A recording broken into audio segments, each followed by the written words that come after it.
The late afternoon sun cast long shadows across the playground in Maplewood, a small town nestled in upstate New York. Michael Carter, a 38-year-old carpenter, leaned against the chain-link fence, watching his 6-year-old daughter, Grace, swing with her friends. Her laughter, bright and unfiltered, was a balm to his tired heart. Since his wife Anna died in a car accident 2 years ago, these moments of Grace's joy were what kept him going. But lately her smiles had dimmed, replaced by quiet moments and nightmares that woke her screaming. Michael's phone buzzed, a text from his boss about a delayed lumber delivery. He sighed, rubbing his calloused hands. Work had been relentless, and with Anna gone, juggling single parenthood and long hours was a struggle. That's where Ellen Ramsey came in. A volunteer at Grace's after-school program, Ellen had been a godsend. She was in her late 30s, with a warm smile and a knack for organizing games that kept the kids engaged. She'd even offered to walk Grace home on days Michael worked late, saving him from scrambling for a sitter. The community adored her. She was the kind of person who baked cookies for fundraisers and never missed a PTA meeting. But something had changed. Grace, usually a chatterbox who'd recount every detail of her day, had grown quiet about the after-school program. Last week she'd woken up crying, saying she dreamed of Ellen looking at me funny. Michael chalked it up to grief. Grace still missed her mom, and nightmares weren't uncommon. But yesterday, Grace showed him a drawing that sent a chill down his spine. A crayon sketch of their small, yellow house with Ellen standing outside, holding a knife. The figure's face was a scribbled mess, not the gentle Ellen he knew. When he asked Grace about it, she'd whispered, "She looks at me like that when you're not there, Daddy." Now, as Grace slid off the swing and ran toward him, Michael forced a smile. "Ready to head home, kiddo?" he asked, ruffling her dark curls. Grace nodded, clutching her backpack. Her eyes darted to the playground gate where Ellen stood, waving at departing kids. "Can we go now?" Grace's voice was small, urgent. Michael frowned. "Sure, sweetie. Something wrong?" Grace didn't answer, just grabbed his hand and tugged him toward the sidewalk. As they passed Ellen, she called out, "See you tomorrow, Grace." Her voice was cheerful, but Grace pressed closer to Michael, her grip tightening. That night, after tucking Grace into bed, Michael sat at the kitchen table, the drawing spread out before him. The knife was exaggerated, a child's jagged lines, but the unease it stirred was real. Ellen had been nothing but kind. Her resume was impeccable, with glowing references from the school and parents. She'd even shared stories of her own loss. A car accident that took her husband and son years ago. Michael had felt a kinship with her. Grief had a way of binding people, but Grace's fear wasn't something he could ignore. He opened his laptop and searched Ellen's name. The results were sparse. A few mentions in local newsletters praising her volunteer work, a blurry photo from a community picnic. Nothing alarming. Still, he texted his friend Tom, a deputy at the sheriff's office, asking if he could look into Ellen's background. "Just a gut feeling," he typed, feeling foolish. The next morning, Michael dropped Grace at school and headed to the after-school program's community center to talk to Ellen. The room buzzed, with kids painting murals and playing board games. Ellen was kneeling beside a boy, helping him with a puzzle. Her auburn hair was tied back, and her smile was as warm as ever. "Hey, Ellen," Michael said, forcing casualness. "Got a minute?" She stood, brushing her hands on her jeans. "Of course, Michael. How's Grace doing?" "She's okay," he said, studying her face. "She's been having nightmares. Mentioned you, actually." Ellen's smile faltered, but only for a moment. "Oh, poor thing. Kids sometimes project their fears onto familiar faces. I've seen it at the program. Anything specific?" Michael hesitated. "She drew a picture of you, with a knife. Said you look at her funny sometimes." Ellen laughed, a soft, sympathetic sound.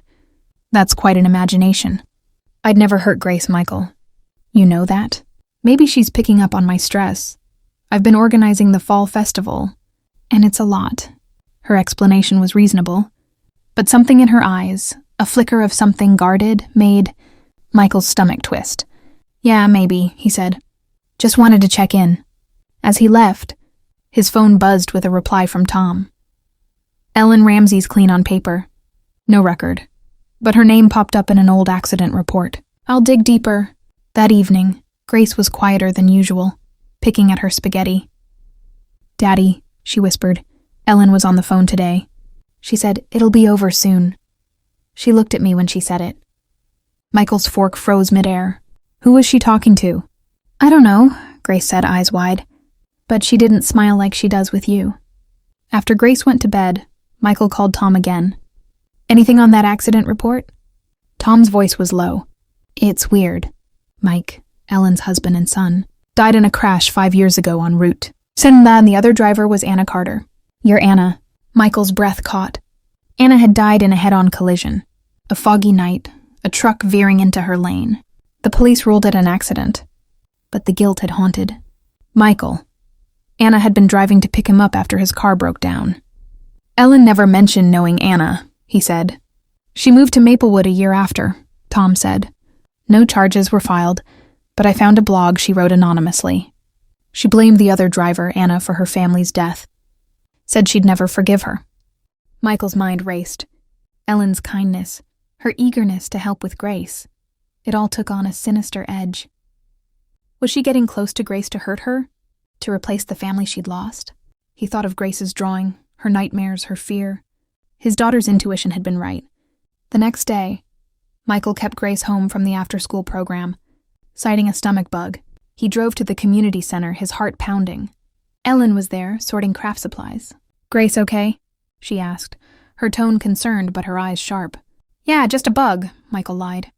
"Ellen, I need to ask, did you know my wife, Anna?" Ellen's hands stilled. "Anna? No, Why would you ask?" "Her accident," Michael said, watching her closely. "It was the same one that took your family. You never mentioned it." Ellen's face paled, but she recovered quickly. "I didn't want to bring up painful memories. I moved here to start over, Michael. I'm not hiding anything." He didn't believe her. That night, he installed a cheap security camera in the living room, syncing it to his phone. He hated the paranoia, but Grace's safety came first. When he picked her up from school, she clung to him, whispering, "Don't let Ellen come over, Daddy." "I won't," he promised, his resolve hardening. The next morning, Tom called with more. "Ellen's got a history. 2 families in her last town reported odd incidents. Kids getting sick, small fires. She was their volunteer, too. No proof, but it's suspicious." Michael's blood ran cold. He decided to confront Ellen, but first he'd get Grace somewhere safe. He called his sister Lisa, who lived an hour away, and arranged for Grace to stay with her. As he packed Grace's bag, his phone pinged, a notification from the security camera. Ellen was in his living room, holding a small vial, standing over Grace's toy box. She hadn't been invited. Michael's heart raced. He called 911, then sped home, leaving Grace with a neighbor. When he burst through the door, Ellen was still there, startled, the vial in her hand. "Michael! I came to drop off Grace's art project. What's in your hand?" he demanded, stepping closer. Ellen backed away. "It's just allergy medicine for the program kids." "Drop it," he said, voice low. The vial hit the floor, a clear liquid seeping out. "You knew Anna. You blame her for your family's death. What were you going to do to Grace?" Ellen's composure cracked. "You don't understand," she whispered. "Anna took everything from me. My son, my husband.